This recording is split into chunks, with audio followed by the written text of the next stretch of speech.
पूरे जंगल को चारों तरफ से घेर लो। जो भी पक्षी तुम्हारे सामने आए उसे मार डालो। मुझे जल्दी से जल्दी ये पूरा जंगल खाली चाहिए। ये कहानी है रामगढ़ के जंगल की, जहाँ सभी पक्षी मिलजुल कर बड़े प्यार से रहा करते थे। लेकिन फिर एक दिन कुछ शिकारी पक्षियों ने रामगढ़ के जंगल पर हमला कर दिया, जिस कारण सभी पक्षी जंगल छोड़कर भागने लगे।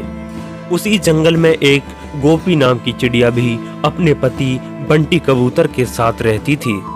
गोपी, जल्दी मेरे साथ चलो। पर ये तो बताइए कि चलना कहाँ है? सभी पक्षी ये जंगल छोड़कर जा रहे हैं, हमें भी ये जंगल छोड़कर जाना होगा। जल्दी मेरे साथ चलो। जंगल छोड़कर जाना होगा? पर क्यों? आप तो जानते हो ना मेरी हालत को।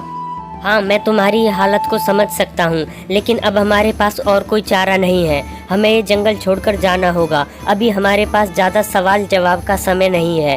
जल्दी से मेरे साथ चलो। पर हम ऐसे कैसे इस जंगल को छोड़कर जा सकते हैं? ये तो हमारे पूर्वजों का घर है, हम इसे कैसे छोड़ सकते हैं? अरे तुम्हें कैसे समझाऊं? हमारे जंगल पर कुछ शिकारी पक्षियों ने हमला कर दिया है और सभी पक्षियों को मार रहे हैं। जल्दी चलो, वरना वो हमें भी मार डालेंगे। दरअसल गोपी चिड़िया माँ बनने वाली थी, लेकिन अपनी और अपने होने वाले बच्चों की जान बचाने के लिए उन्हें वो जंगल ना चाहते हुए भी छोड़ना पड़ता है।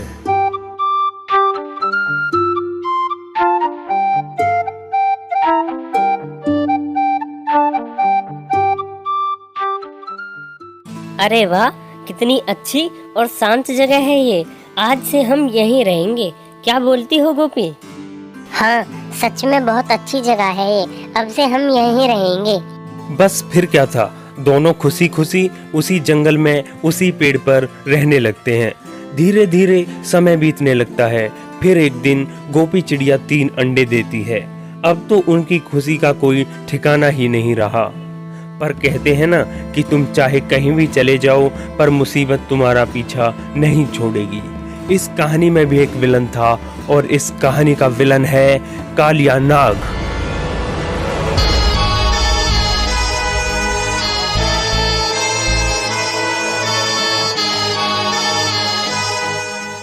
कैसे हो मेरे मित्रों? अगर आप जग गए तो ठीक है, नहीं तो जाग जाओ, क्योंकि अब मैं जाग चुका हूँ। खुशबू, लगता है जंगल में कोई बेवकूफ पक्षी आया है, जिसके अंडों की महक मुझे अपनी ओर खींच रही है। अंकल जी, मुझे अंडा खिला दीजिए, मेरा गला सूख रहा है। एक दिन की बात है, बंटी कबूतर खाना ढूंढता हुआ जंगल से बहुत दूर चला जाता है और गोपी चिड़िया अंडों के पास अकेली बैठी थी। ये बंटी भी ना, मैंने इनसे कहा था कि जल्दी आ जाना, लेकिन ये पता नहीं कहाँ चले गए। इतनी देर हो गई इनको। मेरा तो प्यास के मारे गला ही सूखा जा रहा है। एक काम करती हूँ, पास की नदी से पानी पीकर आ जाती हूँ। जल्दी से जाऊंगी और जल्दी पानी पीकर आ जाऊंगी। फिर गोपी चिड़िया भी नदी पर पानी पीने के लिए चली जाती है और अंडों को अकेला ही छोड़ जाती है। बस फिर क्या था, कालिया नाग को तो इसी मौके का इंतजार था। ओ जा जा जा, ओ चिड़िया जा जा जा, अपने तो जैसा तैसे, ऐसे या फिर वैसे कट जाएगी। आपका क्या होगा ओ चिड़िया रानी, आपका क्या होगा ओ चिड़िया रानी। चिड़िया के जाते ही कालिया नाग बिना देर करते हुए पेड़ पर चढ़ जाता है और चिड़िया के 3 अंडों को बारी बारी से निगल जाता है। खाई के अंडा चिड़िया वाला, खुल जाए बंद अकल का ताला। ओहो! चिड़िया के अंडों को खाने के बाद सांप बहुत ही ज्यादा खुश था, और दूसरी तरफ जब गोपी चिड़िया नदी से पानी पीकर अपने घोंसले पर लौटती है और देखती है कि उसके अंडे घोंसले में नहीं हैं, तो वो दुख के कारण बेहोश हो जाती है। और फिर कुछ ही देर बाद बंटी कबूतर भी घर वापस आता है और देखता है कि उसके अंडे गायब हैं और गोपी चिड़िया बेहोश है। तो फिर वो पहले गोपी चिड़िया को होश में लाता है। बंटी जी आप आ गए, देखिए ना हमारे बच्चे कहाँ गए। लगता है किसी ने उन्हें चुरा लिया है या कोई उन्हें खा गया। मुझे तो कुछ समझ नहीं आ रहा बंटी जी। शांत हो जाओ टूनी, अगर तुम भी ऐसे हिम्मत हारने लगोगी तो फिर मेरा साथ कौन देगा। हमें हमारे बच्चों को इंसाफ भी तो दिलाना है। पहले हमें ये पता लगाना होगा कि ये सब किया किसने है। अब ऐसे ही धीरे धीरे समय बीतने लगता है और कुछ दिनों बाद गोपी चिड़िया फिर से माँ बनने वाली होती है और अब की बार भी उसने 3 अंडे दिए थे। पर इस बार उनके चेहरे पर बच्चे आने की खुशी से ज्यादा अपने बच्चों को खोने का डर था। आखिर कब तक बंटी जी हम अपने अंडों को ऐसे ही अपने साथ लेकर घूमते रहेंगे? कल को हमारे अंडों में से बच्चे भी तो बाहर निकलेंगे। क्या हम अपने बच्चों को भी ऐसे डर डर के जीना सिखाएंगे क्या? तुम ठीक कहती हो गोपी, अब बहुत हुआ। अब हम और डर डर के नहीं जी सकते। हमने डर के कारण ही तो पहले वाला जंगल छोड़ा था ताकि अपने परिवार के साथ खुशी से रह सकें। पर अब और नहीं, अब हमें पता लगाना ही होगा कि उस दिन हमारे अंडों के साथ क्या हुआ था और किसने किया था।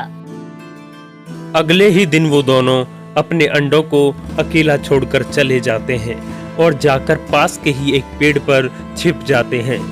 तभी थोड़ी ही देर में कालिया नाग उनके पेड़ पर चढ़ जाता है और उनकी आंखों के सामने ही उनके अंडों को खा जाता है। आपने मुझे क्यों रोका बंटी जी? वो दुष्ट सांप हमारे बच्चों को हमारे ही सामने खाता रहा और हम चुपचाप छुपकर देखते रहे।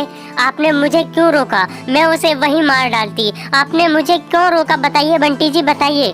देखो पागल मत बनो गोपी, तुम्हें नहीं पता कि वो कितना खतरनाक सांप है। अगर हम उसके पास जाते तो वो हमें भी मार डालता। और तुम्हें क्या लगता है कि वो बच्चे सिर्फ तुम्हारे थे? वो मेरे भी बच्चे थे गोपी। और रही बात उस सांप को मारकर बदला लेने की, तो हम बदला जरूर लेंगे गोपी, लेकिन उस सांप को हम नहीं मारेंगे, उसे कोई और मारेगा।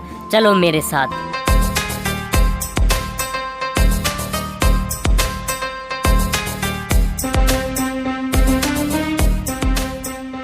ये देखो गोपी, ये मारेगा उस सांप को, ये लेगा हमारे बच्चों का बदला उस दुष्ट सांप को मारकर। बाप रे बाप, इतना बड़ा राक्षस!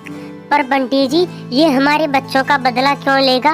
ये उस सांप को भला क्यों मारेगा? ये तो उस सांप को नहीं मारेगा, पर हम इससे उस सांप को मरवाएंगे।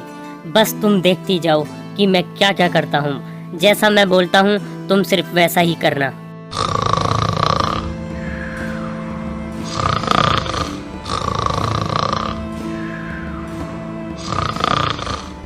वो भयानक राक्षस अभी गहरी नींद में सो रहा था। तभी गोपी और बंटी उसके कान के पास आकर एक सांप की तरह आवाज निकालने लगते हैं और थोड़ी ही देर में उस राक्षस की नींद टूट जाती है और वो चिंगाड़ता हुआ जंगल में इधर उधर उस सांप को ढूंढने लगता है।